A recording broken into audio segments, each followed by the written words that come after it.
इसकी हमें खबर नहीं थी। लेकिन आप चिंता मत कीजिए, अभी भी खेल हमारी मुट्ठी में है। हमें जो राज चाहिए हम उस चौथे हिंदुस्तानी से उगलवा सकते हैं जो अब भी जिंदा है। जिंदा तो है, लेकिन कहां है? हमारी आंखों से तो वो अभी दूर ही है ना। आप सही फरमा रहे हैं जनाब, लेकिन हमारे सिपाही उसे ढूंढने में लगे हुए हैं। वो बहुत जल्द हमारे शिकंजे में होगा। गुड। और हाँ, हिंदुस्तानी सीमा की तरफ से हम पर जो हमला हो रहा था उसकी क्या पोजीशन है?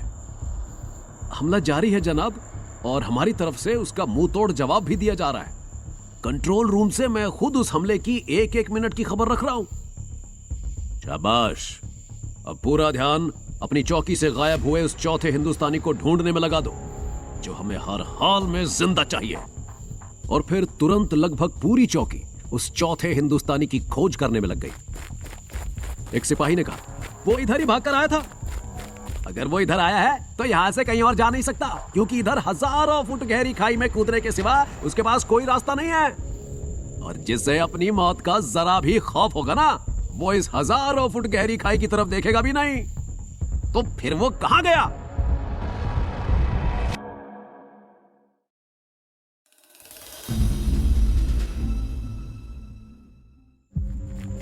चौथे हिंदुस्तानी यानी मेजर विक्रम सिंह खटाना को खोजते हुए पाकिस्तानी सिपाही शायद थक गए थे। तभी एक सिपाही बोला, वो इधर कहीं लगता नहीं है, उसे चौकी में ही कहीं देखना होगा। क्या पता नजर चुराकर वो अंदर ही ना चला गया हो।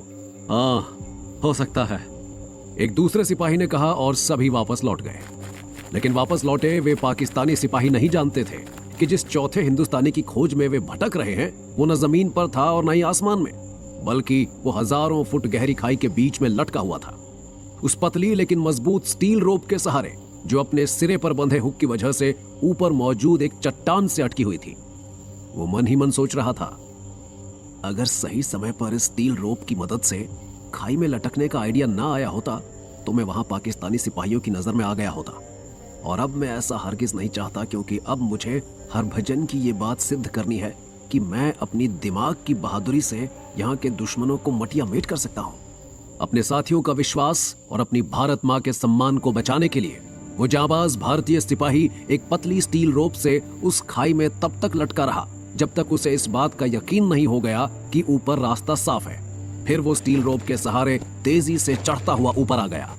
चौकी पर मौजूद एक एक दुश्मन सिपाही मेरी तलाश में लगा हुआ है। ऐसे में मेरा फिर से चौकी के अंदर दाखिल होना कतई आसान ना होगा। लेकिन अगर दुश्मन को नेस्तनाबूद करना है और उसे गहरी चोट पहुंचानी है तो मुझे चौकी में दाखिल होना ही होगा। ऐसा सोचते हुए कैप्टन विक्रम खटाना ने अपनी पॉकेट में रखे चौकी के लोकेशन मैप को बाहर निकाला। जल्द ही उनकी आंखें पूरी तल्लीनता और गहराई से उस मैप के हर इंच का अवलोकन करती हुई उसमें अपने मतलब की चीज ढूंढने में जुट गईं। और फिर वो अपने आप से पूरे जोश के साथ बोल उठे, मिल गया रास्ता।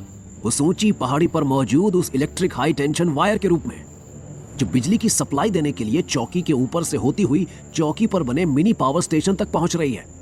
मुझे उस पहाड़ी पर पहुंचना होगा, जो शायद यहां से ज्यादा दूर नहीं है। अगले ही पल पाकिस्तानी चौकी पर पहुंचने वाले रास्ते तक जाने के लिए मेजर विक्रम खटाना सीधा पहाड़ी की चढ़ाई वाले उस रास्ते पर चल पड़े, जहां से हल्की सी चूक होने का मतलब था हजारों फुट गहरी मौत की खाई में जा गिरना। मगर मेजर विक्रम खटाना का हौसला उस खाई से भी गहरा था। एक एक पत्थर को होशियारी से अपने हाथों से पकड़ते हुए मेजर विक्रम खटाना आखिर अपनी मंजिल पर पहुंच ही गए। मेरा आगे का सफर इस हाई टेंशन वायर पर शुरू होगा, लेकिन उससे पहले मुझे इसकी भी तैयारी करनी है कि मेरा यह सफर इस चौकी पर मौजूद पाकिस्तानी सिपाहियों के सर पर कहर बनकर टूटे। ये कहकर मेजर विक्रम खटाना ने चाकू से अपनी पैंट की साइड पॉकेट में छोटे छोटे छेद कर लिए और फिर अपने पास मौजूद सभी माइक्रो बम्स को उन पॉकेट्स में भर लिया। अपनी पैंट की बेल्ट को खोलकर उसे हाई टेंशन वायर के ऊपर से निकालकर उसे दूसरे हाथ से पकड़ा और फिर अपने शरीर को एक तेज झटका दिया। अगले ही पल हाई टेंशन वायर पर तेजी से फिसलती बेल्ट को अपने दोनों हाथों से मजबूती से पकड़कर लटके मेजर विक्रम खटाना का शरीर उस पाकिस्तानी चौकी की तरफ बढ़ने लगा, जबकि इधर चौकी के कंट्रोल रूम में बैठा लेफ्टिनेंट कमांडर बशीर लगभग खुशी से नाचता हुआ वायरलेस पर अपने कमांडर अशरफ बिलाल को सूचना दे रहा था, जनाब, सामने से जितने भी हिंदुस्तानी सिपाही हम पर हमला कर रहे हैं उन सबको हमारी मिसाइल ने अपने टारगेट पर ले लिया है। बस एक बड़ा धमाका होगा और सभी के सभी फना हो जाएंगे। जवाब में कमांडर अशरफ बिलाल की आवाज वायरलेस पर गूंजी। अगर ऐसी बात है तो देर किस बात की लेफ्टिनेंट, होने दो धमाका, होने दो हिंदुस्तानियों को फना। जी जनाब, आपके हुक्म की तुरंत तामील होगी। थोड़ी ही देर में आपको सुनाई देगा एक बड़ा धमाका। तभी वहां हुए उस धमाके ने लेफ्टिनेंट कमांडर बशीर के शरीर के साथ साथ उसके हाथों से वायरलेस को भी दूर उछाल दिया। दूर जा गिरे उस वायरलेस से कमांडर अशरफ बिलाल की घबराई हुई आवाज गूंजने लगी। हेलो हेलो लेफ्टिनेंट, क्या हुआ? ये धमाका कैसे हुआ? Hello hello. धमाका एक नहीं, दो नहीं, बल्कि लगातार हो रहे थे और उन धमाकों से वो पाकिस्तानी चौकी तबाह हो रही थी और तबाह हो रहे थे उस चौकी पर मौजूद पाकिस्तानी सिपाही। ये कारनामा किसी और का नहीं बल्कि मेजर विक्रम खटाना का ही था, जो इस समय अपने हाथों में थमी बैलेट की मदद से ऊपर से गुजरती हाई टेंशन वायर पर लटके हुए थे और उनकी पॉकेट्स के छेद से गिरते माइक्रो बॉम्ब उस पाकिस्तानी चौकी पर लगातार वो बड़े धमाके कर रहे थे जो वहां अब तबाही मचा रहे थे। जोश में भरे मेजर विक्रम खटाना ने कहा, भारत माता के सुपूतों से टकराने का यही अंजाम होता है सालो। मौत और तबाही कब सिर पर चढ़कर जिंदगी को निगलने लगती है पता ही नहीं चलता। फिर जैसे ही मेजर विक्रम खटाना की नजर नीचे पड़ी वैसे ही उन्हें आभास हुआ, मैं इस समय स्टोर रूम की छत के ठीक ऊपर हूं। हाई टेंशन वायर के जरिए होने वाला मेरा ये सफर यहीं खत्म हो जाना चाहिए। और फिर मेजर विक्रम खटाना ने तुरंत बेल्ट को अपने हाथों से छूट जाने दिया। उनका शरीर हवा में लहराया। कुछ ही पलों में उनके पांव स्टोर रूम की छत पर आ टिके। इधर लाउडस्पीकर के माइक पर कमांडर अशरफ बिलाल जोर जोर से चीख रहा था, अरे ये धमाके कैसे हो रहे हैं? कौन कर रहा है? रोको इन धमाकों को। इन धमाकों को रोकने वाला कोई नहीं है अशरफ बिलाल। इस चौकी पर मौजूद तेरे सारे सिपाही या तो धमाकों की चपेट में आकर अल्लाह को प्यारे हो गए हैं या जान बचाकर भाग खड़े हुए हैं। अचानक पीछे से गूंजी इस आवाज को सुनकर कमांडर अशरफ बिलाल तेजी से पीछे पलटा और उसे मेजर विक्रम खटाना सामने खड़ा दिखाई दिया। वो लगभग चीख पड़ा, कौन हो तुम? मेरे शरीर पर मौजूद हिंदुस्तानी फौज की वर्दी को देखकर तुझे यह समझ जाना चाहिए अशरफ बिलाल कि मैं वो हिंदुस्तानी हूं जिसने तुम्हारी इस चौकी और तुम्हारे इरादे को नेस्तनाबूद कर दिया है। कमांडर अशरफ बिलाल के हलक से निकली वो आवाज आश्चर्य से लबालब डूबी हुई थी। अकेले अकेले तुमने मचाई है ये तबाही? तुम जैसे गीदड़ों के झुंड में तबाही मचाने के लिए एक हिंदुस्तानी शेर ही काफी है। वैसे इस तबाही का आखिरी सीन अभी सामने आना बाकी है, उस बड़े धमाके के रूप में जो इस चौकी पर मौजूद हजारों टन बारूद को राख में बदल देगा। पाकिस्तानी आर्मी में सबसे जांबाज सिपाही के नाम से मशहूर कमांडर अशरफ बिलाल आंखें फाड़े अपने सामने खड़े मेजर विक्रम खटाना को देख रहा था। तुम अकेले ये सब कैसे कर सकते हो? जिसके सीने में तुम जैसे नापाक लोगों से देश की आबरू बचाने की आग हो, वो कुछ भी कर सकता है और हर हिंदुस्तानी के दिल में ऐसी ही आग है। कमांडर अशरफ बिलाल दांत पीस कर बोला, गुरूर की गर्मी ने तुम्हारा दिमाग खराब कर दिया है हिंदुस्तानी। किस्मत ने तुम्हारा साथ दिया है इसलिए तुम ये सब कर पाए हो। गलती से किसी जाबाज पाकिस्तानी सिपाही के हाथ में मत पड़ जाना, चीर के रख देगा तुम्हें। तुम्हारे सीने को फाड़कर उसमें से कलेजे के साथ साथ तुम्हारी सारी देशभक्ति भी निकाल देगा। मेजर विक्रम खटाना ने जवाब दिया, तुम पाकिस्तान के किस जाबाज की बात कर रहे हो? किस पाकिस्तानी चूहे में है इतनी जाबाजी? कमांडर अशरफ बिलाल ने छाती ठोकी और कहा, ऐसा एक जाबाज तुम्हारे सामने खड़ा है। अगर शौक है तो आजमा कर देख लो अपनी ताकत और अपनी देशभक्ति। हमारे हिंदुस्तान में कहावत है, खिसियानी बिल्ली खंभा नोचे। ठीक इसी तरह तुम्हारी हार ने तुम्हें तिल मिला दिया है और तुम वाहियात बातें कर रहे हो। लेकिन फिर भी तुम्हें यह बताना बहुत आवश्यक है कि हिंदुस्तानी सिपाही वो चट्टान होता है जिससे टकराकर बड़े बड़े जांबाजों के इरादे चकनाचूर हो जाते हैं। और फिर मेजर विक्रम खटाना कमांडर अशरफ की आंखों में झांकते हुए गुर्राया, मैं तुम्हारी सारी गलतफहमी आज दूर कर देता हूं। आओ।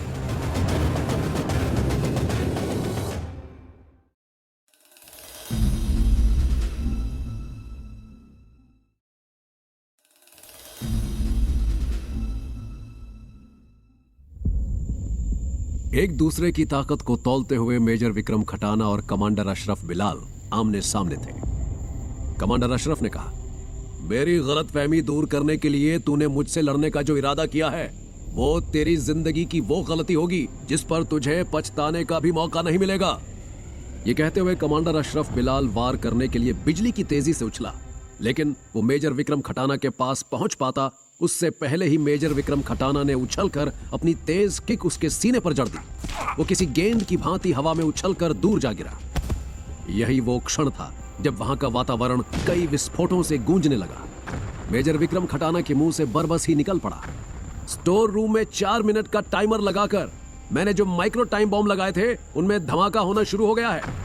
जल्द ही हजारों टन बारूद इन धमाकों की चपेट में आ जाएगा और फिर यह सारा इलाका नेस्तनाबूद हो जाएगा। ये धमाके तुझे ही खत्म करेंगे, मेरा कुछ नहीं होगा। ये कहते हुए अपने सिर की तेज टक्कर से मेजर विक्रम खटाना को दूर उछालकर कमांडर अशरफ बिलाल तेजी से एक तरफ भाग खड़ा हुआ और वो एक बड़ी चट्टान के पास पहुंचा। तुरंत उसने उस चट्टान के एक स्थान पर अपना हाथ रखा और अगले ही पल वो बड़ी चट्टान 2 हिस्सों में बढ़ती चली गई और उसके बीच में एक हेलीकॉप्टर खड़ा नजर आया। वो लपक कर उस हेलीकॉप्टर में सवार हो गया। कुछ क्षणों के बाद ही हेलीकॉप्टर स्टार्ट होकर धीरे धीरे ऊपर उठने लगा। ऊपर उठते हेलीकॉप्टर की ड्राइविंग सीट पर बैठे कमांडर अशरफ बिलाल की नीचे झांकती आंखों में जिंदगी की चमक नजर आने लगी।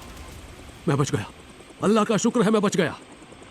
तभी अचानक कमांडर अशरफ बिलाल को एक ऊंची चट्टान से हेलीकॉप्टर की तरफ उछलता हुआ कोई दिखाई दिया।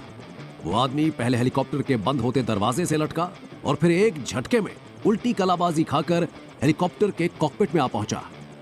और अब जब कमांडर अशरफ बिलाल को पूरी तरह से वो आदमी दिखाई दिया तो वो ऐसे उछला जैसे उसे किसी बिच्छू ने डंक मार दिया हो। हिंदुस्तानी, ये तुम हो हिंदुस्तानी? मेजर विक्रम खटाना मुस्कुराकर बोले, हिंदुस्तानी होने के साथ साथ मैं भी तेरी ही तरह अल्लाह का बंदा भी हूं और तेरी ही तरह अल्लाह को यह मंजूर नहीं है कि मेरी मौत नीचे हो। इसीलिए उसने सही समय पर मुझे यह सुझाया कि मैं तुझे भागने दूं ताकि तू यहां से निकलने के लिए इस हेलीकॉप्टर का सहारा ले, और फिर उसी ने मुझे यह तौफीक और ताकत अता फरमाई कि मैं इस हेलीकॉप्टर पर पहुंच सकूं। वैसे एक कारण और है जिसकी वजह से अल्लाह ने मुझे यहां तक पहुंचाया है, वो भी बताऊं? कमांडर अशरफ बिलाल के मुंह से निकला, बताओ बताओ। वो जवाब देने के साथ ही मेजर विक्रम खटाना ने चीते की तेजी से झपटकर कमांडर अशरफ बिलाल की गर्दन को अपनी एक बाजू में दबोच लिया। अल्लाह ने मुझे तेरे लिए वो फरिश्ता मुकर्रर किया है जो तेरी पाक रूह को तेरे नापाक शरीर से निकालेगा। और फिर अगले ही पल हेलीकॉप्टर में 3 घटनाएं एक साथ घटी। मेजर विक्रम खटाना के हाथ में थमे खंजर का तेज वार कमांडर अशरफ बिलाल की गर्दन पर हुआ। उसकी गर्दन एक झटके से उसके शरीर से अलग हो गई और उसकी रूह ने उसके शरीर का साथ छोड़ा। उसी क्षण एक बड़ी घटना नीचे भी घटित हुई। एक भीषण धमाके ने उस सारे इलाके को अपनी चपेट में ले लिया। जो कुछ वहां था वो सब उस भीषण धमाके से मटिया मेट हो गया था, सिर्फ उस हेलीकॉप्टर को छोड़कर जिसे ड्राइव करके मेजर विक्रम खटाना उसे कुछ ही दूर मौजूद उस सैनिक चौकी की तरफ ले जा रहे थे जिस पर शान से तिरंगा लहरा रहा था। दूसरी तरफ रावलपिंडी, पाकिस्तान का वो महत्वपूर्ण शहर जहां पाकिस्तानी आर्मी का हेडक्वार्टर मौजूद है। पाकिस्तानी आर्मी के इसी हेडक्वार्टर के एक विशेष और विशाल रूम में उस समय पाकिस्तान के रक्षा मंत्री, उनके मुख्य सचिव, पाकिस्तानी आर्मी के तीनों सेनापति और रक्षा व गृह मंत्रालयों से संबंधित कुछ और लोग भी मौजूद थे। सभी की निगाहें उस वक्त एक तरफ स्थित उस बड़े टीवी की स्क्रीन पर जमी हुई थी जिस पर इंटरनेट की सहायता से एक प्रसिद्ध भारतीय समाचार चैनल चल रहा था और उसके एंकर की आवाज वहां गूंज रही थी। सूत्रों के अनुसार मेजर विक्रम खटाना की जांबाजी का शिकार सैकड़ों पाकिस्तानी सिपाही तो हुए ही हैं, साथ ही वो हजारों टन गोला बारूद भी खत्म हुआ है जिसे पाकिस्तानी सेना भारत के खिलाफ इस्तेमाल करने का मंसूबा बनाए बैठी थी। मेजर विक्रम खटाना के इस बहादुरी वाले काम के लिए भारत सरकार ने उन्हें 26 जनवरी को वीर चक्र प्रदान करने की घोषणा की है। आइए हम मेजर विक्रम खटाना की जांबाजी की कहानी उन्हीं की जुबानी सुनवाते हैं। फिर टीवी स्क्रीन पर मेजर विक्रम खटाना की लाइव तस्वीर और इंटरव्यू आने लगा। इसी के साथ पाकिस्तानी रक्षा मंत्री दिलशोज नवाब ने अपने हाथ में थामी हुई पानी की बोतल को जोर से टीवी स्क्रीन पर दे मारा। टीवी स्क्रीन के चकनाचूर होते ही रक्षा मंत्री दिलशोज नवाब ने राहत की एक लंबी सांस लेते हुए कहा, बहुत दिनों के बाद टीवी को इस तरह तोड़ने से दिल को राहत महसूस हुई है। मुख्य सचिव ने तुरंत ही रक्षा मंत्री की हाँ में हाँ मिलाई। सही फरमाया जनाब ने। ऐसी राहत अक्सर तब महसूस होती है जब हिंदुस्तान पाकिस्तान क्रिकेट मैच में हिंदुस्तान से हार जाते हैं। रक्षा मंत्री दिलशोज नवाब ने खा जाने वाली नजरों से अपने सचिव को देखते हुए कहा, देखने वाली बात है कि हिंदुस्तान की तरफ से जो सर्जिकल स्ट्राइक की गई वो पूरी तरीके से प्लान्ड थी। सामने से दिखावे के लिए हमला किया गया और पीछे से मेजर विक्रम खटाना नाम के उस शैतान को ऑपरेशन को सक्सेस करने के लिए भेजा गया। और ऐसा तभी किया जा सकता है जब दुश्मन को हमारे ठिकाने के चप्पे चप्पे की जानकारी हो, हमारे हर मंसूबे का पता हो। क्या हम गलत कह रहे हैं? पाकिस्तान के थल सेना प्रमुख आबिद जैदी ने रक्षा मंत्री की बात का समर्थन किया। जी नहीं जनाब, आप एकदम सही फरमा रहे हैं। रक्षा मंत्री बोले, अगर हम सही फरमा रहे हैं तो इस बात का जवाब दीजिए जनाब कि हिंदुस्तान पर हमला करने के लिए बनाई गई वो स्पेशल चौकी, उसका चप्पा चप्पा और उस चौकी को बनाए जाने का हर मंसूबा पूरी तरह से सीक्रेट था। यहां तक कि इस चौकी पर मौजूद हमारे सिपाहियों को भी हमारे मंसूबे की खबर नहीं थी। तो फिर दुश्मनों को उसकी खबर कैसे मिली?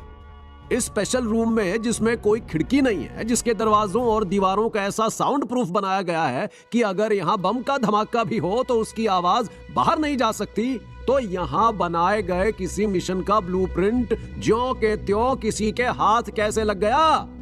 मुख्य सचिव गंभीरता से बोला, हमें इसकी इंक्वायरी करवानी चाहिए सर। इंक्वायरी तो होगी, यकीनन होगी, लेकिन हमने ये मीटिंग सिर्फ यही बात सुनने के लिए नहीं बुलवाई है, बल्कि इसलिए बुलवाई है कि हमारी चौकी के तबाह हो जाने की वजह से हिंदुस्तान जो हमारे सिर पर चढ़कर नाच रहा है और अंतरराष्ट्रीय स्तर पर हमारी जो किरकिरी हो रही है, हम उसकी भरपाई कैसे करें? और मेजर विक्रम खटाना नाम के उस हिंदुस्तानी का क्या करें?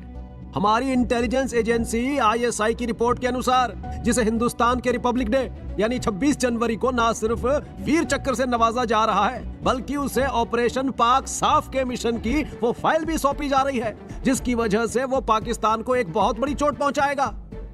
तभी जवाब देने के लिए आर्मी चीफ आबिद जैदी अपनी कुर्सी से उठ खड़ा हुआ। मोहतरम जनाब, हमारी पाकिस्तानी आर्मी में भी एक ऐसा लोहा है जो मेजर विक्रम खटाना नाम के उस हिंदुस्तानी लोहे को न सिर्फ काटेगा बल्कि उसका चूरमा बना देगा। उसका नाम और उसका कारनामा जल्द ही आपके सामने होगा।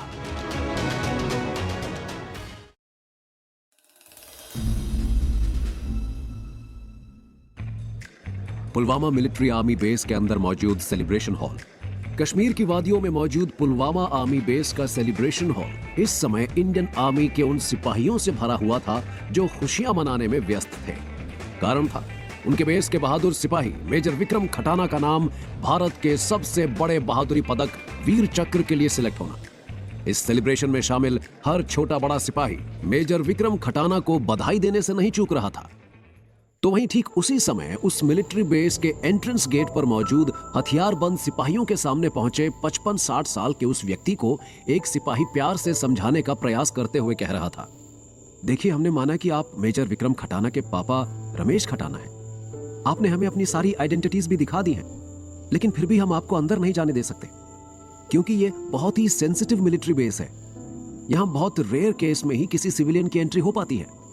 सिपाही की बात सुनकर रमेश खटाना नामक उस बूढ़े आदमी ने अपनी बात को बहुत ही प्रभावशाली ढंग से कहना शुरू किया, देखो बेटा, आप समझ नहीं रहे हैं, मैं मेजर विक्रम खटाना का एकमात्र जीवित रिलेटिव हूं, उसका पिता हूं, हार्ट अटैक की 3rd स्टेज का मरीज हूं और जम्मू के मिलिट्री बेस हॉस्पिटल में भर्ती हूं। इस हालत और सर्दी के इस खतरनाक मौसम में भी मैं अस्पताल के डॉक्टरों से बहुत रिक्वेस्ट करके 3 घंटे की छुट्टी सिर्फ इसलिए लेकर आया हूं कि मैं अपने बेटे मेजर विक्रम को गले लगाकर उसके किए इस कारनामे की बधाई दे सकूं। सिपाही ने जवाब दिया, ऐसी हालत और ऐसे मौसम में आपने बहुत रिस्क लिया अंकल जी। आप चाहते तो मेजर साहब को अपने पास भी बुला सकते थे। हाँ, मैं बुला सकता था और बुलाया भी था, लेकिन कमबख्त अपने बिजी मिलिट्री शेड्यूल का वास्ता देकर मुझसे अस्पताल में मिलने नहीं आया। अरे वो बेटा है ना, रुक सकता है, लेकिन मैं तो बाप हूं, मैं नहीं रुक पाया, इसीलिए उससे मिलने यहां चला आया। और आप हैं कि मुझे उससे मिलने की इजाजत नहीं दे रहे। अरे भाई, मैं सिर्फ 10 मिनट के लिए अंदर जाऊंगा, उससे मिलूंगा, उसे अपने गले लगाऊंगा और वापस आ जाऊंगा बस। देखिए अंकल जी, आप समझ नहीं रहे। बूढ़े रमेश खटाना ने सिपाही की बात काटी। समझ तुम नहीं रहे बेटा, विक्रम अभी कुछ देर बाद दिल्ली चला जाएगा। सुना है वहां उसे फिर किसी मिशन पर भेजने की तैयारी चल रही है। अगर ऐसा है तो वो फिर कई महीनों तक वापस नहीं आने वाला। और मैं हार्ट अटैक के 3rd स्टेज का मरीज हूं।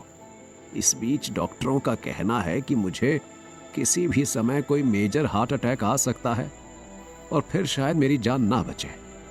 तुम इसे इस तरह समझ लो कि मैं अपने बेटे को अंतिम बार देखने की इच्छा कर रहा हूं। मैं तुम्हारे हाथ जोड़ता हूं, मुझे अंदर विक्रम से मिलने के लिए जाने दो। लेकिन देखो बेटा, कोई लेकिन वेकिन नहीं। अभी तुमने कहा कि रेयर केस में ही कोई सिविलियन इस मिलिट्री बेस में एंटर हो सकता है। अब बताओ, मुझसे बड़ा रेयर केस और क्या होगा? मेरी प्रॉब्लम रेयर नहीं, रेयरेस्ट है। ये कहते कहते रमेश खटाना की आंखों में आंसू भर आए। एक मेजर के पिता की आंखों में आए आंसुओं ने उस सिपाही को यह कहने के लिए विवश कर दिया। आप रोइए नहीं अंकल जी, रुकिए, मैं अंदर बात करता हूं।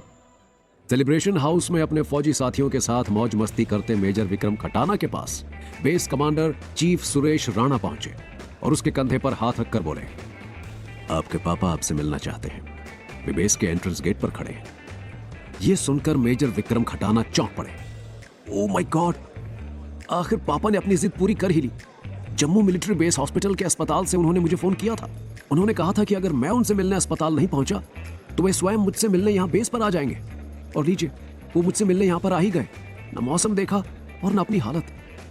बेस कमांडर ने कहा, वेल, अब क्या करना है? सर, एक तो पापा बहुत जिद्दी हैं और ऊपर से मैं 2 साल से उनसे मिला भी नहीं हूं। मैं भी उनसे मिलना चाहता हूं, लेकिन इस मिलिट्री बेस के रूल्स एंड रेगुलेशंस। मिलिट्री के रूल्स एंड रेगुलेशंस सख्त जरूर है मेजर, लेकिन इतने भी नहीं कि एक बाप को उसके बेटे से मिलने से रोक सके। मैं आपके पापा के लिए सिविलियन एंट्री पास रिलीज कर रहा हूं। अब 10 मिनट में विजिटर रूम में जाकर उनसे मिल सकते हैं। Thank you sir, thank you. It's my pleasure, but one more thing, अपने पापा से थोड़ा जल्दी फ्री होना। ठीक 20 मिनट बाद वो हेलीकॉप्टर पहुंच जाएगा जो आपको लेकर दिल्ली रवाना होगा। ओके सर, मैं टाइम का ध्यान रखूंगा। थोड़ी देर बाद सिविलियन हॉल में दाखिल होते ही मेजर विक्रम खटाना दरवाजे की तरफ पीठ करके बैठे अपने पापा को देखकर खुशी से झूम उठे। पापा! ये कहते हुए वो आगे बढ़े और उन्होंने पीछे से ही अपने पापा को दोनों बाजुओं में भरकर खुशी से बोला, पापा, पापा, आपको यहां देखकर मैं कितना खुश हूं बता नहीं सकता। अरे आप तो पत्थर की तरह अकड़े बैठे हैं। लगता है अभी तक गुस्सा है। गुस्सा थूक दीजिए, पलटिए और अपने बच्चे को अपने गले से लगाइए। इतना कहकर मेजर विक्रम खटाना अपने पापा के सामने आए और तभी विक्रम खटाना के मुंह से कुछ हैरानी भरे शब्द निकले। Oh no! कुछ ही मिनटों में civilian visitor hall major Vikram Khatana की तेज चीख से गूंज उठा। Help! Help! Major Vikram Khatana की चीख पर सिविलियन विजिटर रूम के आसपास मौजूद कई सिपाही उस तरफ दौड़ पड़े।